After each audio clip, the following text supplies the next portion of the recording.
Now, a short introduction to who Crew is and what we do, really. For a decade now, Crew 2030 then has had dedicated its time to building a powerful, customizable platform that would enable change makers to help them equip, train, and connect their communities with the aim of leveraging technology to make the world a more loving, just, and sustainable place.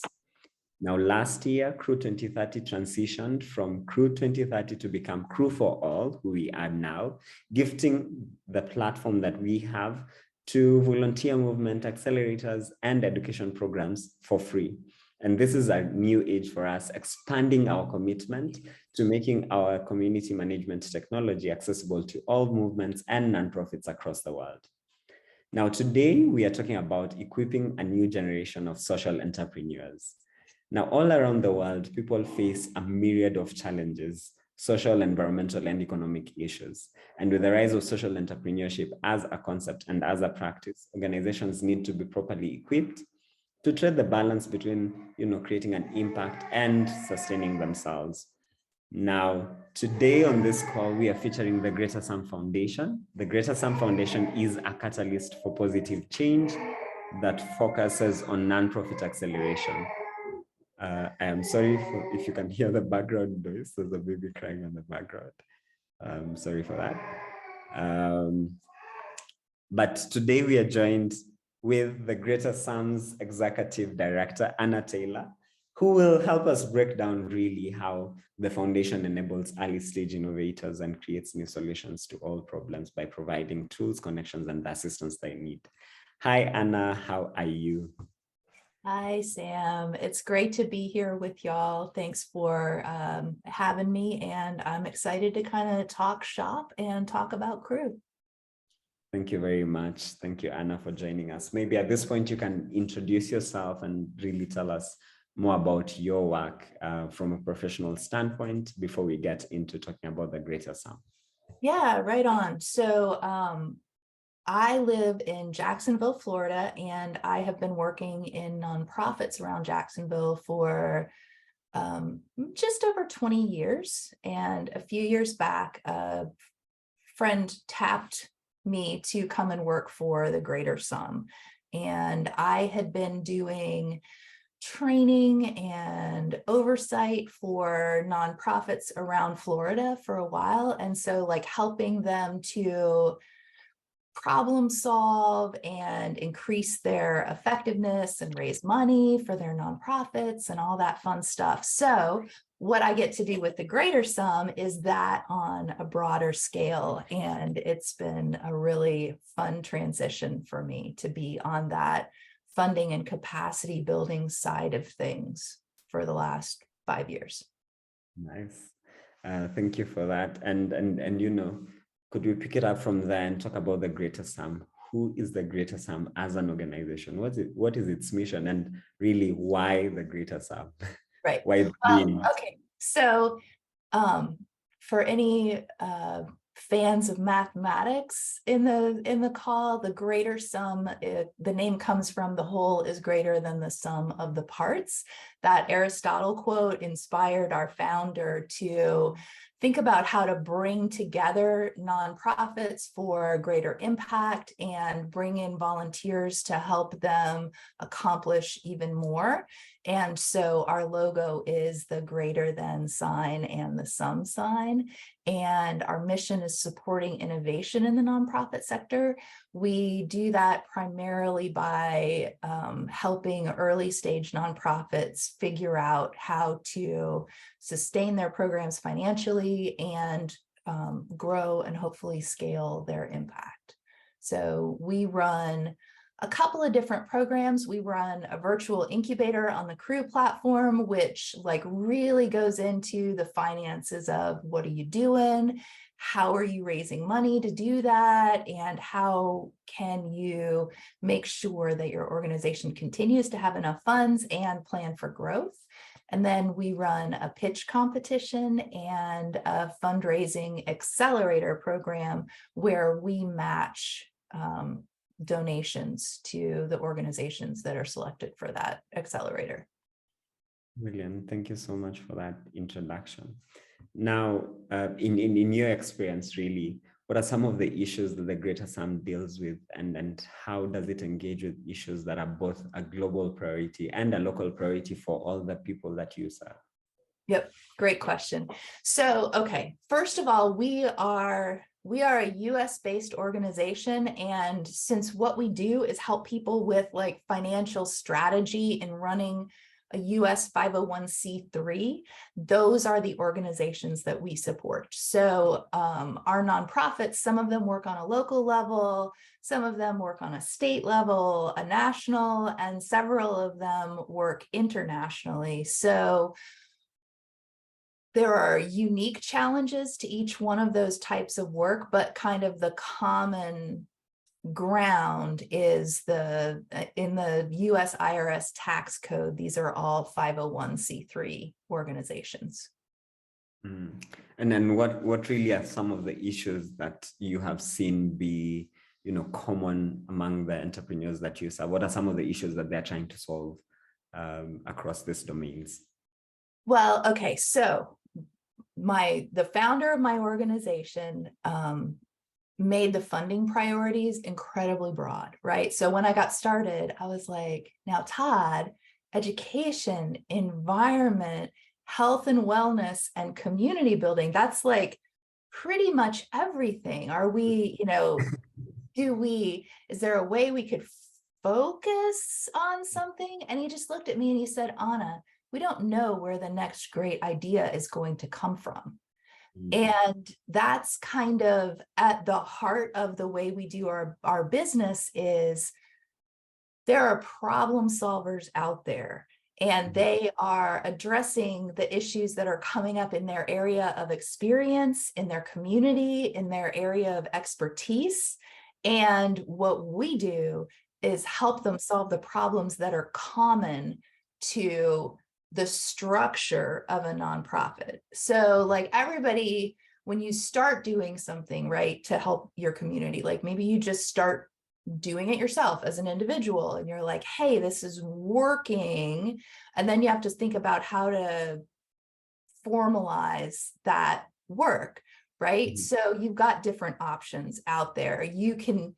A lot of people can just keep doing it that way. It can be a loose network of like mutual aid or just community support. But if you decide to formalize, you're kind of looking at, are we doing this in a not-for-profit structure or are we doing this in a for-profit structure? And I mean, I would love to get in there and help people make that decision based on a lot of, background and lessons learned, right? But what it really boils down to is financially, can you afford to have the customers of the program sustain the program, or do you need to bring in outside resources through grants, through fundraising, et cetera, so that the program can sustain itself? And if it needs that outside resource, then often you're looking at nonprofit. And the US distinction there is if it's not that a nonprofit can't earn revenue, it's that revenue has to go right back into the nonprofit. So if the revenue that you're looking at is more than that, like you can turn a profit, you can, build a business, you can have shareholders, et cetera, then for-profit makes more sense. But the organizations that work with the Greater Sum have like done that math, they've experimented, and they've pretty much landed on, we need to bring in people who care about this issue to make this service free or affordable for the people who need it. Yeah, that gives me, it leads me straight into my next question, which really was why the decision then to work with nonprofits? Because, and really for context, I was reading, I think, some article, and as of December 2022, there were over 1,000 billion dollar really unicorn startups across the world. And, you could have easily chosen social impact for-profit organizations. Why then focus on nonprofits? What was that calling that really pushed you to focus on nonprofits only? Well, I mean, for the founder, the founder of the Greater Sum is one of those serial entrepreneurs. So he has invested in a lot of businesses, but for his philanthropic venture, what he wanted to do was support nonprofits with that business expertise. So the Greater Sum is looking for those solutions that require outside fuel, but have the capacity to scale. So in other words, there's a big community that's affected by this problem, and the solution that this founder has come up with is unique in a way that only works in a nonprofit structure and needs that lift, that extra marketing, that extra, PR. And like, we do a lot of help with human resources and with technology and with fundraising.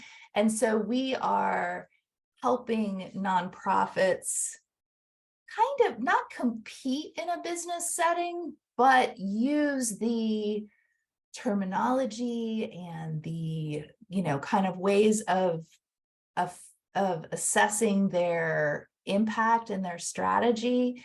And so we do use like a pitch competition like you would see in a business school and so on. Because a lot of the folks who invest in nonprofits like these are those who want their philanthropy, their donations to look like their business decisions. Mm-hmm. They want to be investing in something that has that potential to be that unicorn, but in this space of, philanthropic community action. Makes a lot of sense. Now, in the beginning, when you were talking about what the Greater Sum does and how you even use the Crew platform, you talked about three main components: a virtual incubator, an accelerator, and a pitch competition. Could you describe in detail how these things work and how you see them really promoting the journey of the social entrepreneurs or these nonprofit starters? How does this promote their journeys, and how does that flow within, your programming as well as the Greater Sum? Yep. Okay. So I'll start with the virtual incubator because that's kind of our entry point for new organizations.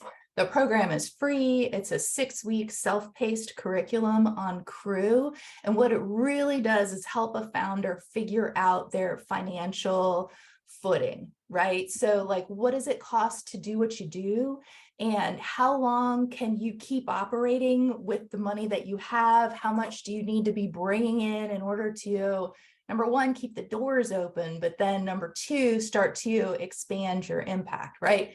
So if you're a nonprofit and you're offering a service and it is really hitting home with your community and people are, taking advantage of it and learning and growing and thriving, and you're busy doing that, it's possible that you're not making any money. So there's nothing coming in to keep the work going. So you got to fundraise. So you step aside from the work and you start fundraising to support the work. But while you're fundraising, you're not doing the work. So you have to bring in other people to help you do the work and other people to help you do the fundraising. And it just gets to this like snowball place where you're not quite sure where you are at any given moment. And that's where the incubator is really helpful, to kind of, number one, figure out financially what you need to keep the doors open, who's kind of on your team helping you do that. And then how do you keep that rolling smoothly to where you don't feel like you're pulled in so many directions all the time? So through the course of the incubator, our organizations start to kind of make that plan and also keep track of the things that they're realizing about their organization that are real strengths, that are like, I mean it when I say that these nonprofits are solving a problem that could not be solved by for-profit industry, right? Mm-hmm. So people who are trying to make profit off of their work are not able to get in this particular niche and solve this problem, right? So when they're doing that, it's exciting.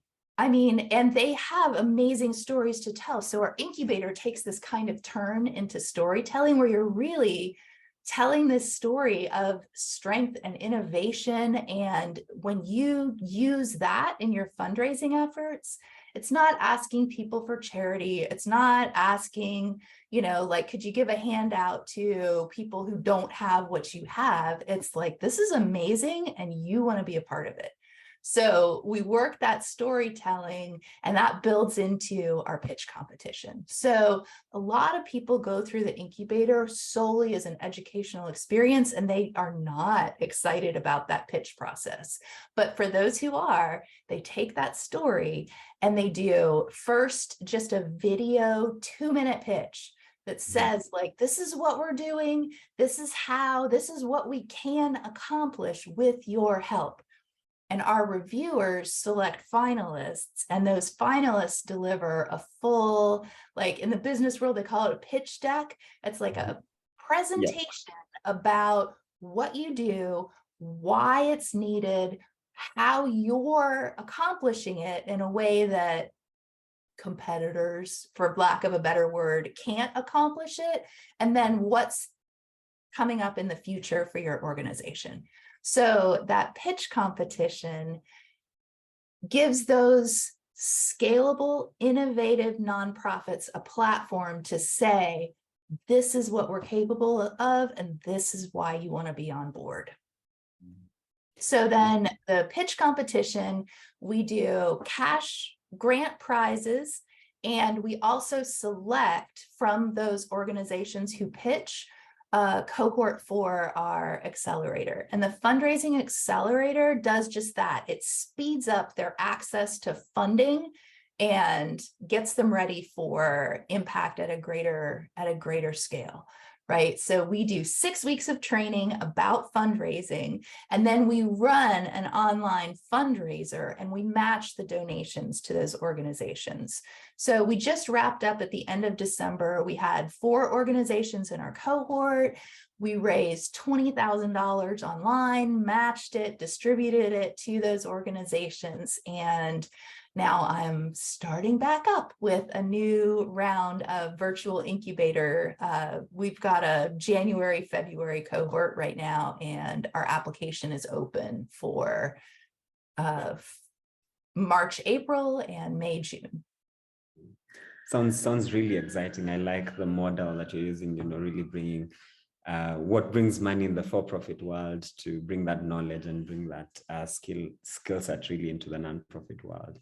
As a business development and fundraiser myself, this gets very exciting for me. My next question would really be, you have answered it in part in all your questions, but I would like to, know from your professional standpoint, looking back at your professional journey and what you're currently doing, what is really the uniqueness of the characteristics of the programming that Greater Sam has at the moment? Really, why have you stayed in Greater Sam for the past 5 years? Well, I mean, I cannot undersell how exciting it is to work with these early stage nonprofits. Some of the things that they are doing are breathtakingly meaningful and impactful. And I love being able to solve problems for people who are making a big difference in the world.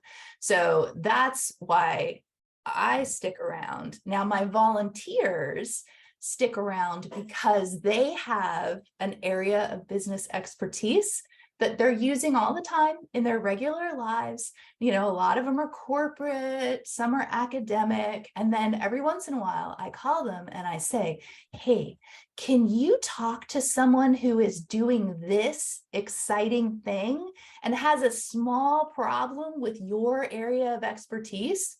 And they're like, yeah.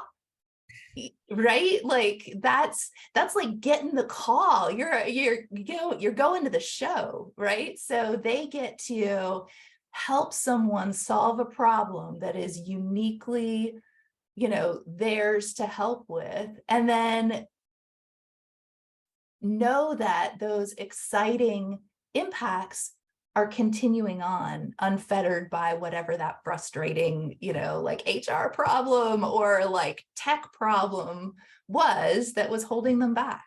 So I think the two things that are unique to Greater Sum are, number one, that approach of, we call it micro consulting. So a volunteer can really just come in, help solve a problem, and then be a part of that person's network going forward. And the other thing that's really, I think, unique to the Greater Sum is that combined focus on financial sustainability and storytelling, and the belief that that financial stability and sustainability helps you tell a story. So there are a lot of people out there in the fundraising space who will help you like workshop why someone should support your organization, but they won't help you stabilize what it is that you're describing. And that's what, especially for a founder who this is their vision, it's their life's work, it's their mission, their calling, they can be the most transformational fundraiser for this organization, for this idea, but they've also got to hold it, and that requires that confidence. So that confidence building through financial sustainability into storytelling is really magical. And if you go to Greater Sum, like our YouTube channel, you can see videos about past pitch competition winners and organizations that we've given grants to, and you can kind of see where they are figuring out really complex things and then scaling them up to serve hundreds and thousands of people. Let me pick it just right from there and ask you to share 2 or 3 success stories that are your personal favorites of, nonprofit founders that came into the process, went through the process and got funding at the end. And then, if you've kept in touch, what are they doing currently? How does that look like? Yeah. Okay. Well, I won't pick favorites because I really am excited about all of the nonprofits that we have funded so far. But I will tell you, I'll give you a couple of examples that I think really show that uniqueness of the nonprofit response and the potential to solve a problem that industry is not solving. So the first is the winner of our pitch competition last year, an organization called Respond Crisis Translation. And they provide trauma-informed interpretation and translation services to migrants and refugees, and really anyone who is having a problematic translation experience with government. So there are barriers to asylum seeking, to emigrating, and those problems can be mitigated, alleviated by accurate, compassionate translation, which is expensive. So Respond Crisis Translation has built first a volunteer network to address these issues, and second, a shift in the industry to focus on paying translators who are living within the circumstances that they're addressing. So to get funding to people who are living in refugee camps to provide translation rather than to bring someone in from outside to provide that same service.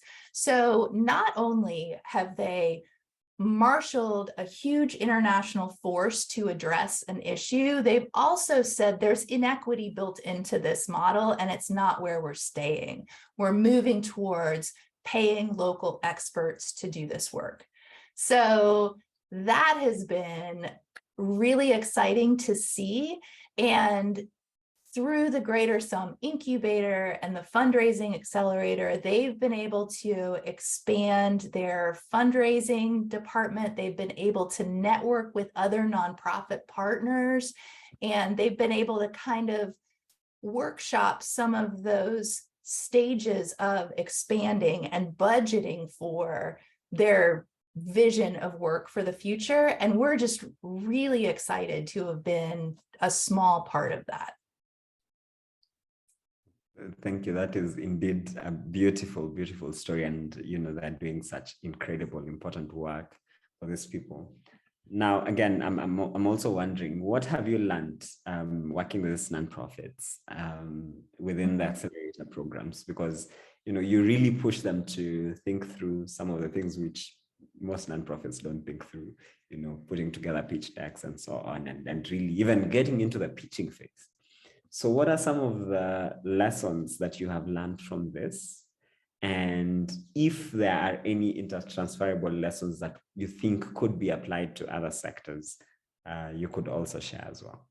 Yeah, great question. I mean, what I've really learned in doing this is to set aside preconceptions and really dig in and listen and understand. So our work is based on the tension between common problems that nonprofits face and unique circumstances, ecosystems that individual nonprofits work within. So you can't go in and say, I know how to solve your problem. This is what we're going to do for you, right? Like that doesn't work. So the content in our incubator is based off of interviewing past grantees to say, what were the pain points? What were the things that nobody told you when you were starting this organization? And then we workshop that with subject matter experts so that it's like built out into lessons and reflective practices that give the nonprofit the wisdom of those experts, but give them the space to contextualize that for themselves and make it relevant to what they're working on.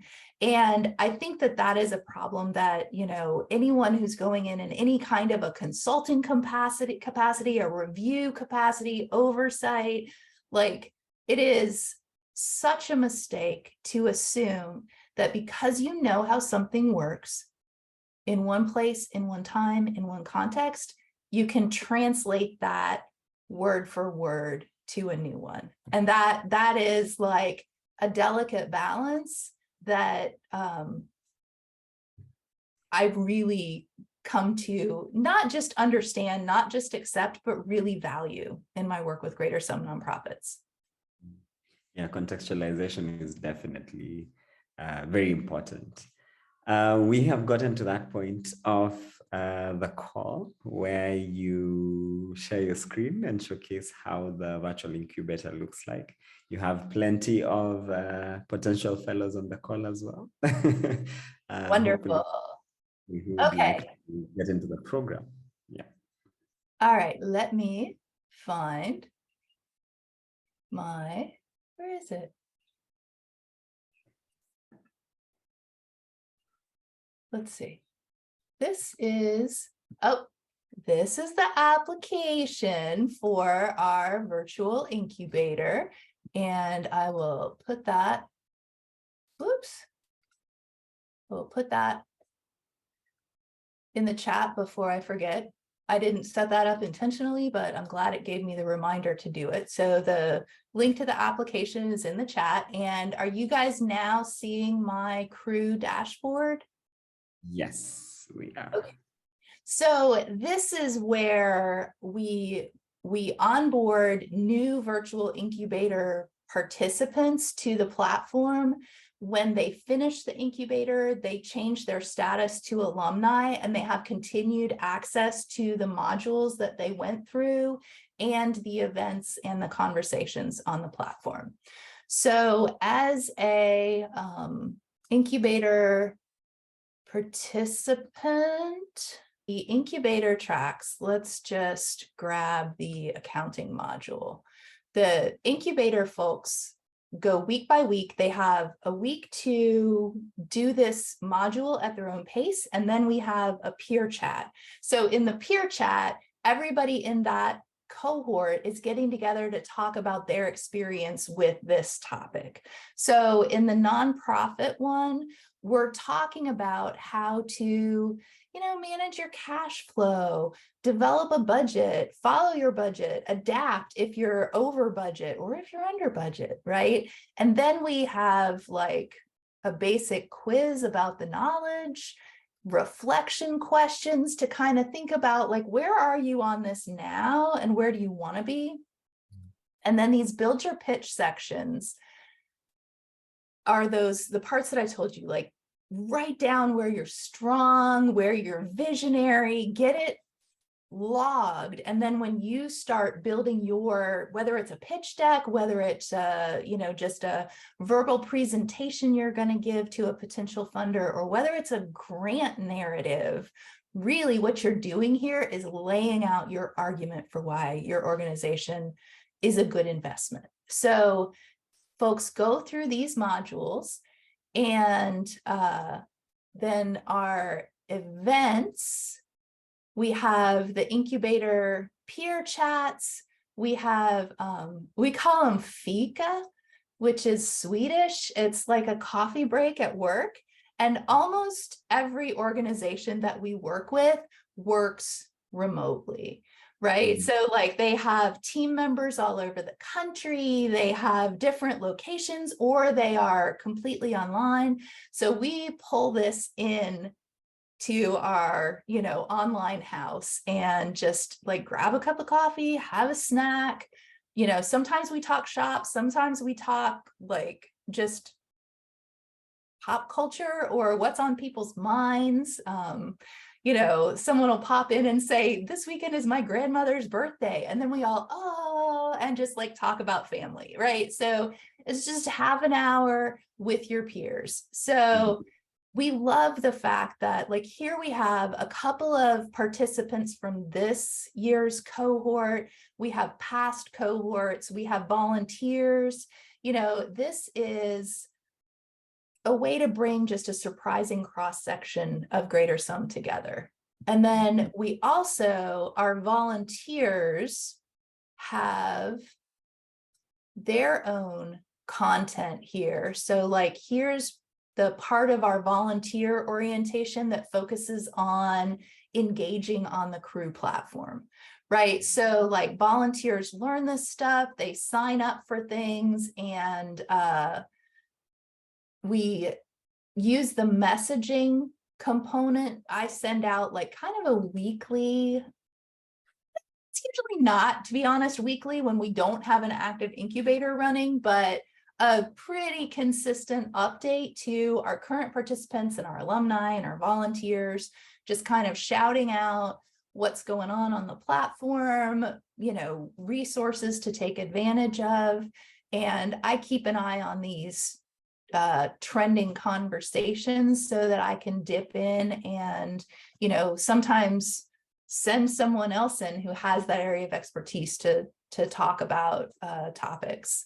And then the groups that we've set up are just conversations that happen a lot in the nonprofit world. So like the Today I Learned group is really just a place to go when you find a new resource or something and you're like, I can't believe I never heard of that. I didn't know it was out there. And someone will just drop in and go like, did you know that there's a place where you can, whatever it may be.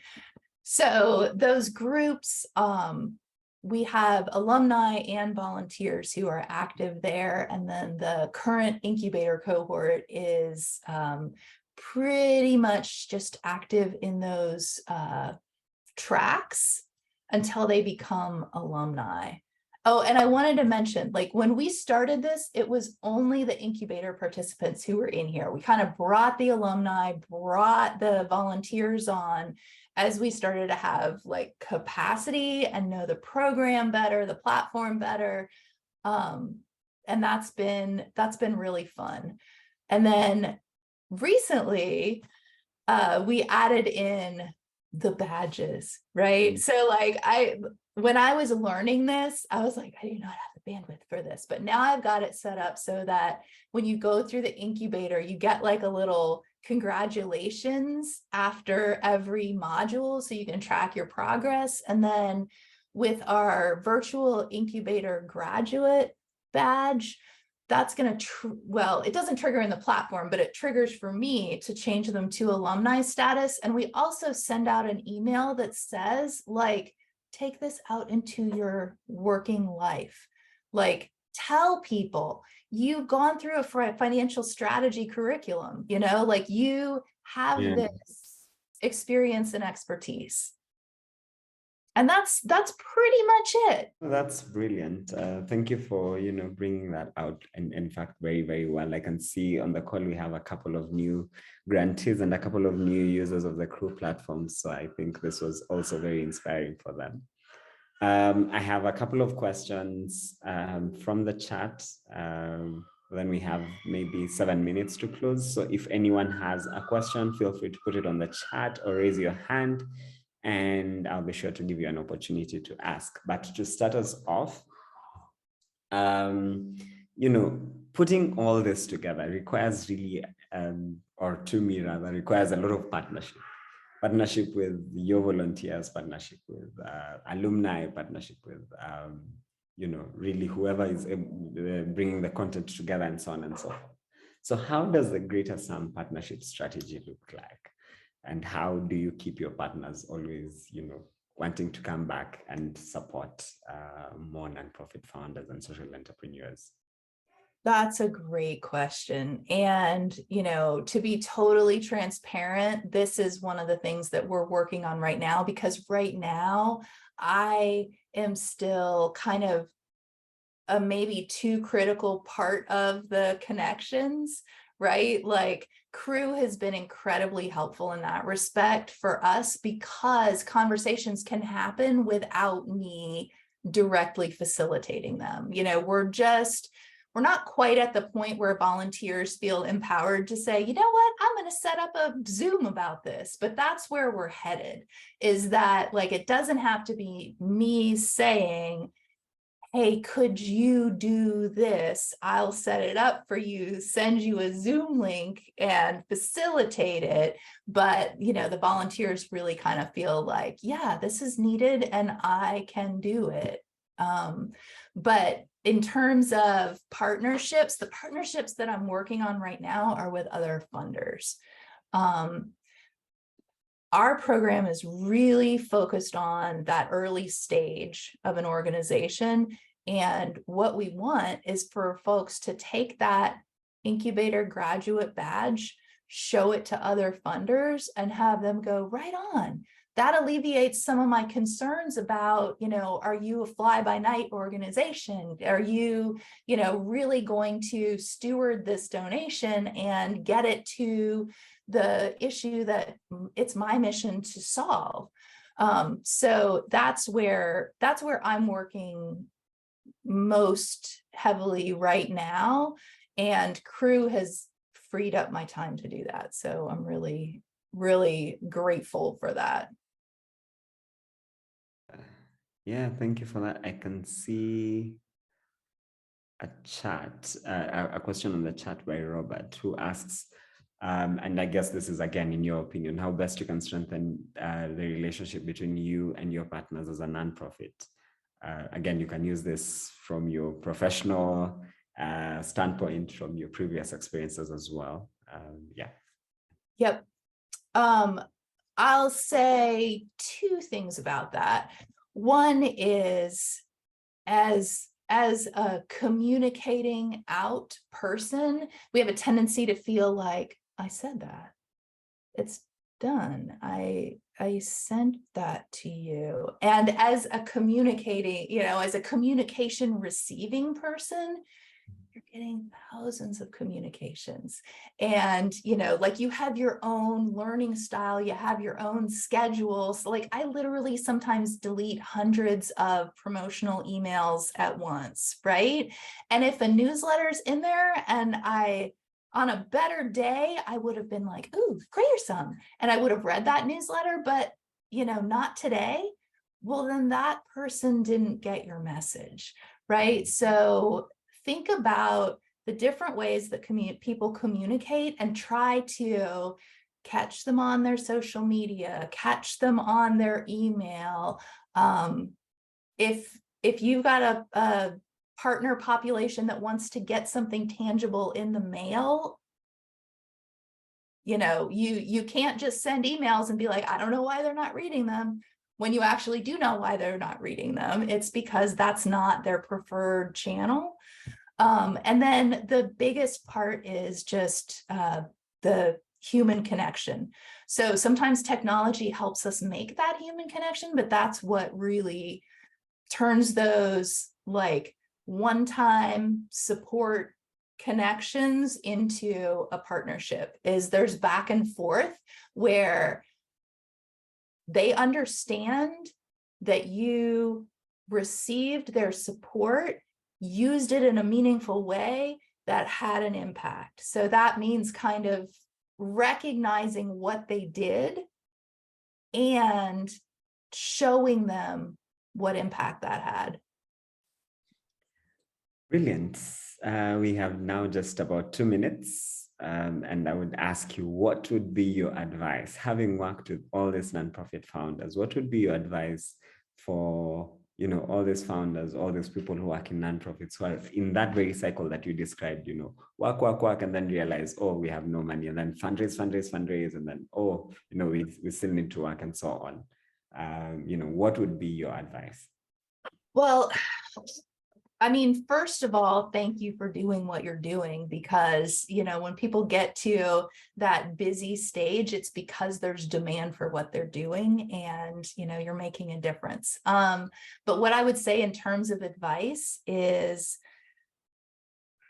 if there's more need than you can fill, you are going to have to figure out the smartest way to diversify and build out a team.